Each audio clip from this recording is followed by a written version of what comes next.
Yeah, Lauren was my neighbor. We're just trying to find out where she is at this point. I mean, no one has seen her since Saturday. I mean, the last time anyone heard from her was an email that she sent out, and no one's heard from her since. Did you see her hang out with anyone at the time, anything like that? I mean, no one has seen her since Saturday. I haven't seen anything. I mean, you always hear noise outside, but it's just people walking by pretty much. And she just recently graduated from Mercer? Yeah, she and I were both JD students. We graduated back in May. What kind of person was she? I mean, what did you see? I mean, she's as nice as can be. I mean, very personable, very much a people person. Do you know any enemies she might have had, somebody that might want to hurt her? No, we don't know where she is. I mean, the only thing we can think is that maybe she went out running and someone snatched her.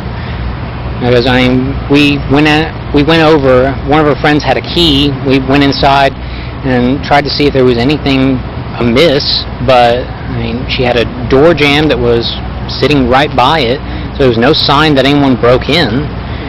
I mean, the door was locked when everyone got here. I mean, we just don't know where she is. What about in the parking lot area? I know they've been doing a lot of. I think that's where they have recovered the body or whatever they recovered from there. Body. Had you seen anything there? Had you seen anything there? I mean, we don't know if this is the same person. You know what I mean? Like, they took out a body there earlier. We don't know if it's the same person or not. So that's how we're trying to ask people if they know who lived there. Are you okay, sir? I think I need to sit down. Okay. Okay, that's the first clip of video Michelle Quesada did with Stephen McDaniel last Thursday, a week ago. To you, did he seem genuinely upset with the fact that the body had been discovered? Yeah, definitely. I mean, his expression, as you see in the beginning of the interview, he's very forthcoming with information. You know, he's calm. At this point, he only thinks that she's missing, so I guess he's, just offering information, anything that he can do to help.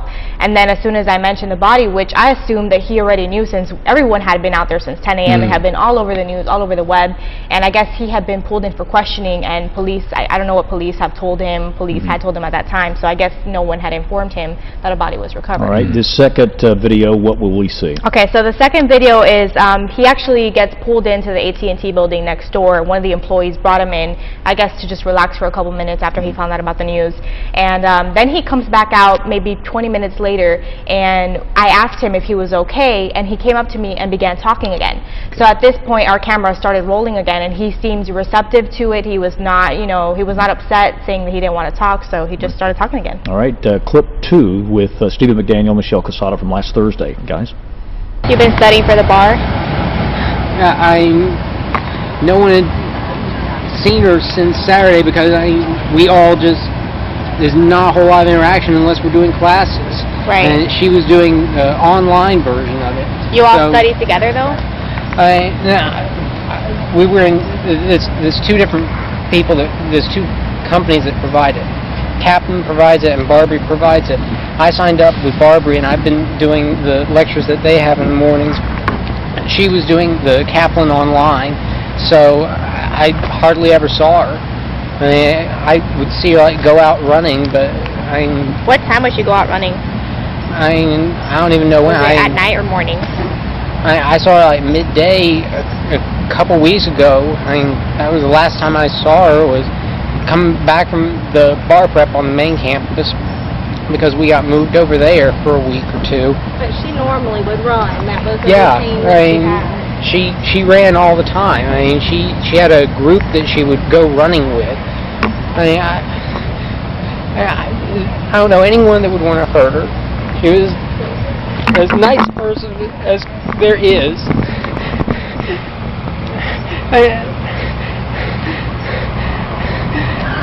Was she moving soon? Did you know anything about her? Yeah. She was going to be moving out today. She was supposed to move out today because someone else was going to be moving into her apartment, the new law student. Do you know if she was where is she from? Is she from Maryland? Yeah, she's from up in Maryland. I'll just put this on you so we can hear you. Is that all right? Okay. I'm so sorry. Here, and you can just hold on for that. Thank you. So she's from Maryland? Yeah, I mean, she was from up in Maryland. I mean, all her family was there, as far as I know. I mean, she... What's going on in your mind right now? Like, what are you thinking? Why would anyone do this? She didn't hear anything? No. Didn't see anybody? I just heard something. Maybe I could have helped. Okay, don't worry. Do you want to sit down for a second? Get something to drink? Do you know if a bunch of her friends are getting together or anything? That's how I found out that she was missing. A bunch of her friends came over yesterday night around midnight, and they hadn't seen her since Saturday, so they were trying to find out where she was. So they were knocking on neighbors' doors and stuff? No, they went in. They had a key to her apartment, and they checked around. Didn't see anything out of place. I mean, it was locked when everyone got there. That was midnight? Yeah, around midnight, and then we went over to law school to see if maybe she was over in the library studying or something. And we looked up in the study rooms on the 3rd floor, and there was no one there. And we came back, we looked around, and just tried to find anything to figure out where she was.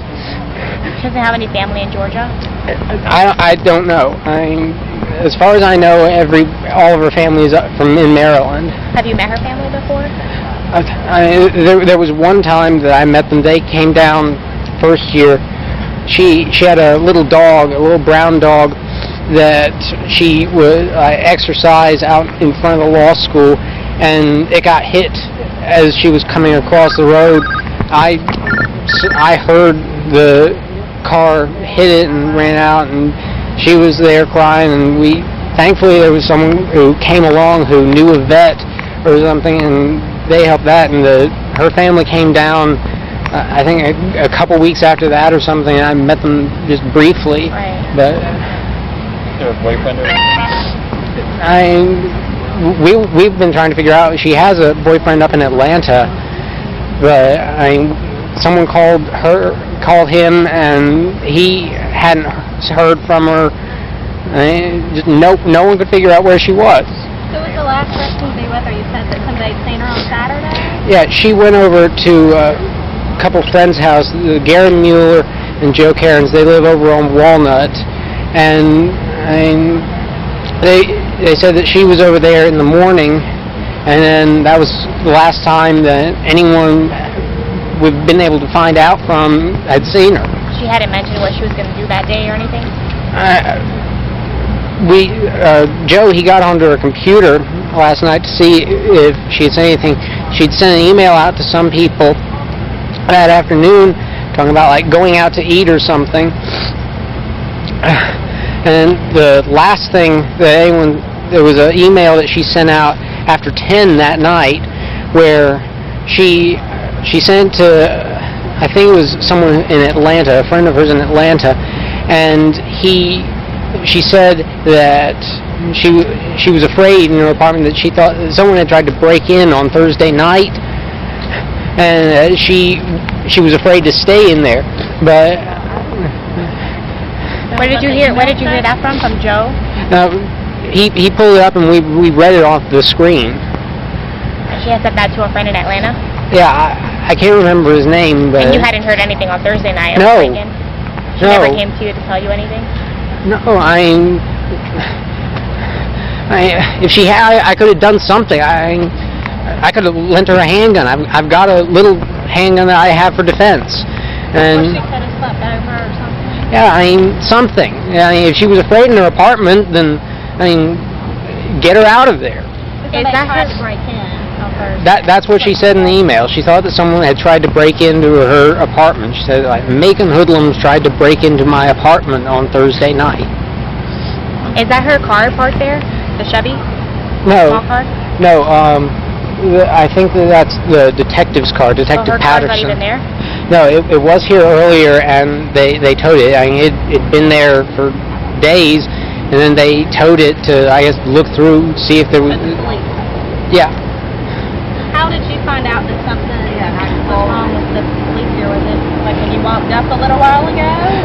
No, the police were called last night, and they came and they looked around. They didn't see anything. I mean, they went in. We looked around the place. No sign of a struggle. No sign that anyone had broken in. Just nothing. Just she was gone. I mean, all of her stuff was there. Her ID was there. Her wallet was there. But we've got a third piece of video here. Let's do that. And after that, we'll take the break, and we'll come back, and we want to talk to you about some of this, and you can fill in some of the gaps now. All right, so guys, part 3 of the interview Michelle did with Stephen McDaniel from a week ago.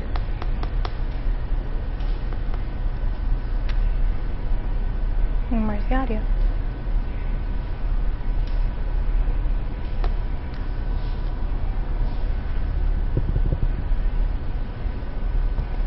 We can't hear it. And then this morning they knocked on my door. They were looking around trying to find anything. And a few of the other friends,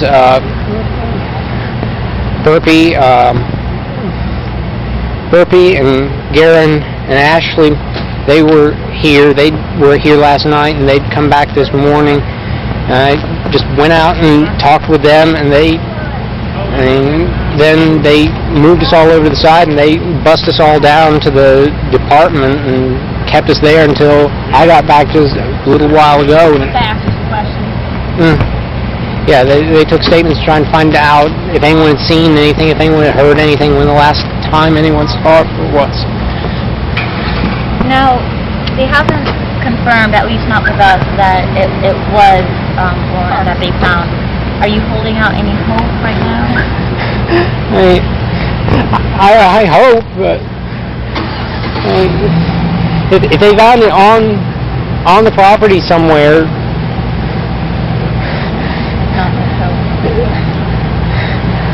You hadn't heard anything about a body until you were talking to us earlier? No. As far as any of us knew, they were still trying to just find her. I mean, we got an email this morning from some people that live on the other side of Kroger, on the other side of the river, that they had seen her in the past running in that area. We thought maybe someone had snatched her over there, or maybe she got hurt or something.